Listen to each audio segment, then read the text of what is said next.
Grocery के India के अंदर लाखों स्टोर्स खुले हुए हैं, आपका स्टोर उन सब से कैसे अलग होने वाला है?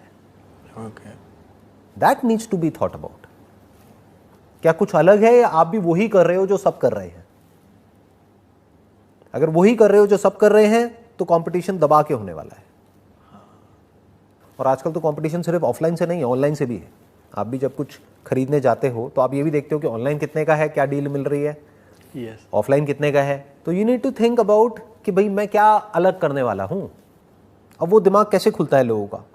जैसे ज़्यादातर लोग जो बाहर ट्रैवल करते हैं, जैसे आपने भी पढ़ाई बाहर से करी हुई है। जी सर। कहाँ से करी हुई है आपने? I think Australia and UK. हाँ, ऑस्ट्रेलिया से और यूके से करी हुई है। तो वहाँ पे आपने ऐसा बहुत कुछ देखा होगा जो अभी तक इंडिया में नहीं हो रहा है।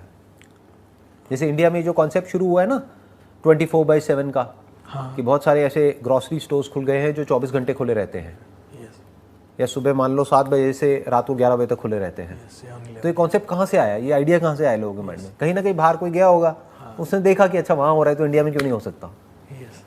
तो उन्होंने दिमाग लगाया, यहाँ पे किया, अब वो मॉडल सक्सेसफुल हो गया, क्योंकि अब वो कुछ ऐसा कर रहे थे जो और कोई नहीं कर रहा था। जब सारे स्टोर बंद हो जाते हैं तब भी कुछ स्टोर्स खुले रह जाते हैं, तो अब उनको एक एडवांटेज मिल गया है। तो that is like a USP, that is called unique selling preposition. जैसे आप अहमदाबाद में रहते हो, राइट जी, तो आपने कोई ऐसा एरिया चूज किया जहां पर जो लोग हैं वो फाइनेंशियली वेल ऑफ है। जैसे अहमदाबाद में बेस्ट एरिया कौन सा है जहां पे सबसे महंगी प्रॉपर्टी है? Sindhu Bhavan road. Sindhu Bhavan road, right? ये एरिया आप कह रहे हो मोस्ट प्राइम लोकेलिटी है वहां की।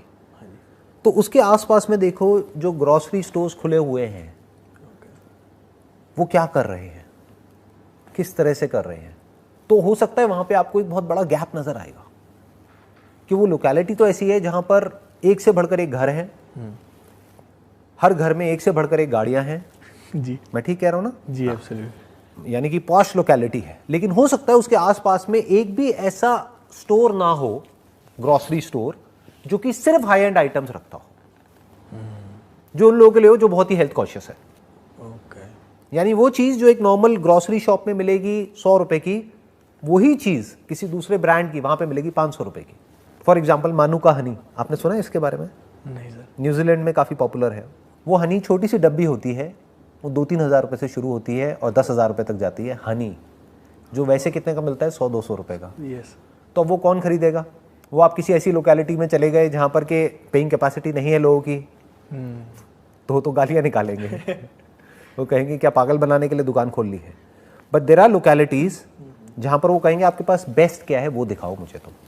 क्योंकि जो बंदा 50 लाख की गाड़ी रख सकता है, क्या वो 5,000 का हनी नहीं खरीद सकता अपनी हेल्थ के लिए? एब्सोल्युटली। तो इस तरह के प्रोडक्ट्स आप वहां पे रखोगे। वो प्रोडक्ट्स कहां से आएंगे? आपको बाहर से इंपोर्ट करने की जरूरत नहीं है। देयर आर इंपोर्टर्स जो बाहर से इंपोर्ट करते हैं, उन इंपोर्टर्स से आप डायरेक्टली ले लोगे। हो सकता है इसमें इन्वेस्टमेंट उससे कम हो जो आप सोच रहे हो, क्योंकि हो सकता है आप अपने माइंड में सोच रहे हो कि मैं एक ऐसा ग्रॉसरी स्टोर खोलूंगा जो बहुत बड़ा होगा। कितना भी बड़ा हो, और बड़े बड़े खुले हुए हैं, उनसे तो छोटा ही है ना। हाँ, कितने हैं जो बहुत बड़े बड़े खुले हुए हैं, मैं नाम नहीं लूंगा बट आप समझ गए होंगे। यस, कितने सारे हैं, चेन ऑफ स्टोर्स है।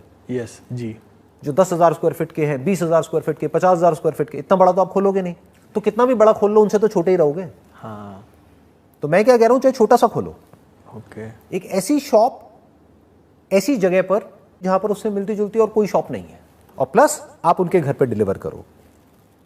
और अपनी मार्केटिंग के लिए एक अच्छी सी बाइक रखो जिसमें कि आपकी ब्रांडिंग हो रखी हो। ओके, तो आपकी एड अपने आप हो रही है। हाँ, जब भी कोई वो बाइक लेकर के जा रहा है, जैसे होती है नॉर्मली सबकी, बट अच्छी सी, इसमें पैसा लगाओ। बजाय बड़ी शॉप में पैसा लगाने के छोटी शॉप खोलो, होम डिलीवरी दो जी, लेकिन जो छोटी शॉप भी आप बना रहे हो वो अच्छी सी बनाओ, बिल्कुल, क्योंकि वहां पे प्रोडक्ट प्रीमियम है तो देखने में वो शॉप प्रीमियम होनी चाहिए। तो बड़ी शॉप खोल करके उसमें 20 लाख रुपए इंटीरियर में लगाने से अच्छा आप छोटी शॉप खोलो और उसमें 10 लाख रुपए इंटीरियर में लगाओ। ओके, आप समझ गए मेरी बात, मैं क्या कहना चाह रहा हूं? जी सर, इस तरह से समझ पा रहे हो ना? हाँ, बीइंग स्पेसिफिक।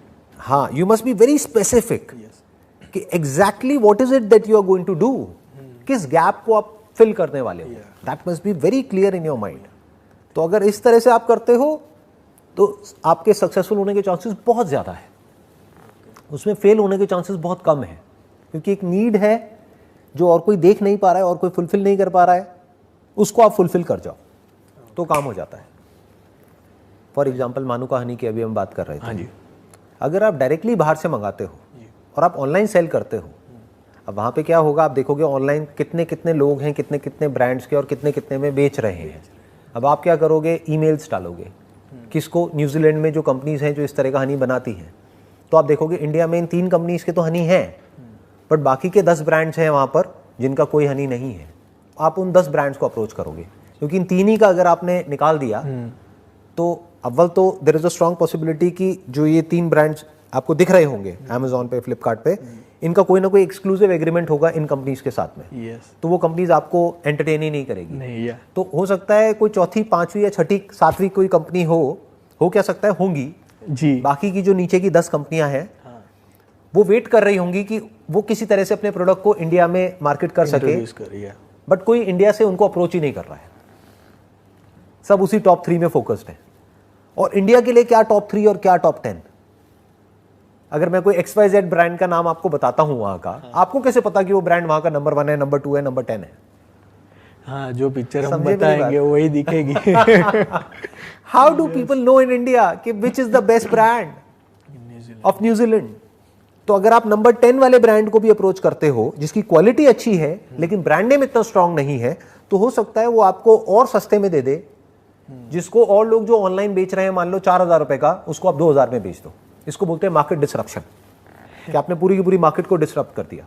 अब वो लोग हिल जाएंगे, वो कहेंगे ये क्या हो रहा है कि जो चीज़ हम 4,000 की बेच रहे हैं वो कोई और आ गया है जो 2,000 में बेच रहा है, और फिर भी आप 1,000 रुपये कमा रहे हो उसमें, क्योंकि पीछे से आपको मान लो 700-800 रुपये का पड़ रहा है। तो अब इसमें क्या चाहिए आपको? इसमें आपको सीखना पड़ेगा कि अमेजोन पे या फ्लिपकार्ट पे या कहीं पर भी मार्केटिंग कैसे करते हैं जी। मतलब वहां पर भी आप एड्स रन कर सकते हो।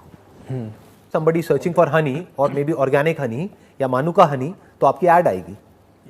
ऐड में पैसा लगाओ और पैसा कमाओ। बिजनेस करना वैसे सही बता रहा हूँ बहुत आसान होता है, बट थॉट प्रोसेस की सारी प्रॉब्लम है। ऐसे बहुत सारे एजेंट्स हैं जिनका काम ही यही है। वो क्या करेंगे, आपने उनको बताया कि मेरे को इस कंपनी से, एक बार आपकी डील फाइनल हो गई ऑनलाइन मान लो ईमेल के थ्रू, फिर आपने इस कंपनी को बोल दिया, इस एजेंट को बोल दिया कि अब मेरे को इतनी क्वांटिटी यहाँ से यहाँ पर चाहिए, तो बाकी सारा काम उनका है, उनकी हेडेक है। अच्छा। वो अपना कुछ कमीशन लेंगे थोड़ा बहुत बीच में, और आपका प्रोडक्ट आपको मिल गया। हाँ, तो आप फोकस कर सकते हो हाउ टू सेल, क्योंकि वो लाने का हेडेक आपको नहीं रहेगा। इंपोर्ट करने का सारा हेडेक आपका है ही नहीं। वो किसका है? एक एक्सपर्ट का, जो बंदा उस फील्ड में एक्सपर्ट है, यस, जिसका काम ही यही है। तो वो पूरा हेडेक उसका हो गया।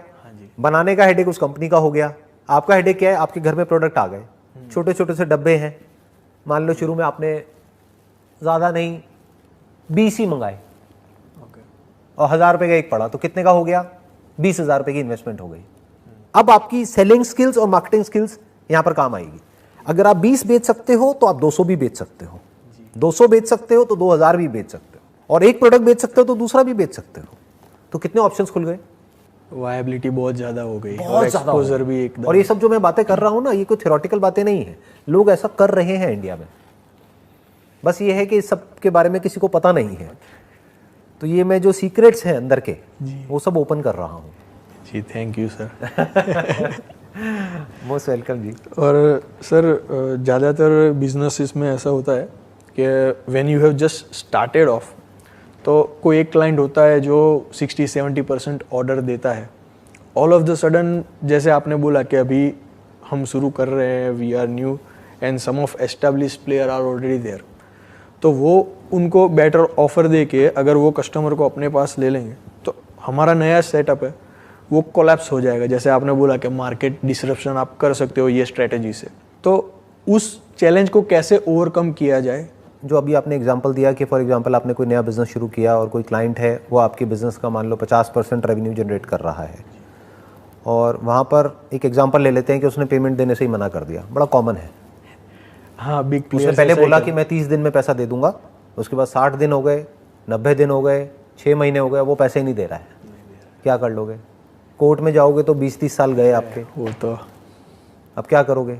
फंस गए ना। जी काम शुरू होने से पहले ही बंद हो गया। जी। तो बिजनेस को डाइवर्सिफाइड तरीके से करो।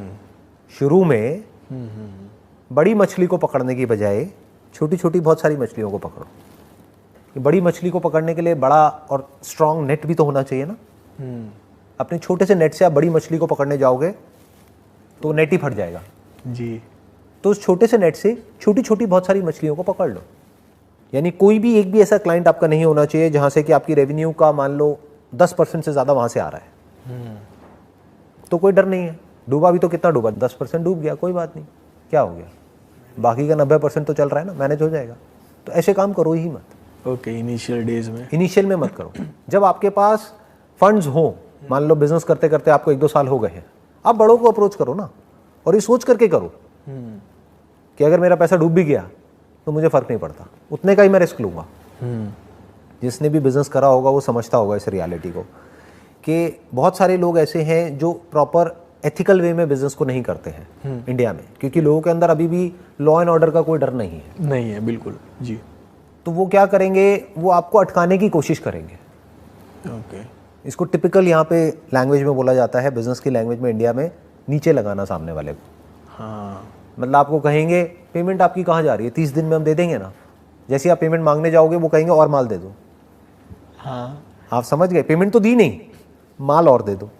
फिर आप माल दोगे 100 रुपये का, पेमेंट वो देंगे 50 रुपये की। हाँ, तो पहले की 100 रुपये की पेमेंट थी, उसमें से 50 दिया उन्होंने, तो 50 पुराना बाकी हो गया, 100 नया हो गया। तो 100 से कितना हो गया, 150। आपका रिस्क बढ़ गया। ये 100 रुपये बढ़ करके कब 500 रुपये हो जाएगा, 1000 रुपये हो जाएगा, आपको पता भी नहीं लगेगा। फिर एंड में जब 1000 रुपये हो जाएगा तो वो वेंडर चेंज कर देंगे। हाँ, ऐसा होता है। कहेंगे भाड़ में जाओ, हम तो उससे ले रहे हैं। और उसके पीछे भी कोई ना कोई रीज़न दे देंगे। वो ये थोड़ी बोलेंगे कि हम आपका पैसा नहीं दे रहे, क्योंकि फिर तो उनकी क्रेडिबिलिटी खराब हो जाएगी ना। वो क्या कहेंगे, आपके प्रोडक्ट में कमी है, ये क्या दे दिया हमको, इसकी वजह से हमको इतने का नुकसान हो गया, अब हम आपके पैसे नहीं दे रहे। ये सब चीज़ें होती हैं, ये ग्राउंड रियलिटी के बारे में मैं आपको बता रहा हूँ। Format perfect. इसके बारे में जो फर्स्ट टाइम एंटरप्रेन्योर्स होते हैं, जो स्टार्ट कर रहे होते हैं, उनको पता ही नहीं होता है, तो फंस जाते हैं। यस। तो ऐसे काम करो जहां पर अगर पैसा आपका डूब भी जाए तो आपको फर्क ना पड़े। आपका मंथली कैश फ्लो पे असर नहीं पड़ता, you will be able to maintain. 5-10% चला भी गया तो उससे बिजनेस में फर्क नहीं पड़ता ना जी। बेटर स्टिल, अगर आपने पूरा ही डाइवर्सिफाई कर दिया कि एक क्लाइंट से आपका 1 या 2% से ज्यादा आता ही नहीं है, तो कोई डर ही नहीं है। हाँ, वो आप अगर वो ज्यादा नौटंकी करे या ज्यादा ऐसी कोई उल्टी सीधी टर्म्स आपके सामने रखे जो आपको ठीक नहीं लगते, तो आप ना कह सकते हो उसको। एब्सोल्युटली। वो ओवर नेगोशिएट करे, जितना आपका मार्जिन है उससे भी नीचे आपको ले जाने की कोशिश करे। आप बोल दो मैं नहीं देता प्रोडक्ट, वो कहेगा मैं कॉम्पिटिटर के पास चला जाऊंगा, चले जाओ, आपको क्या फर्क पड़ रहा है।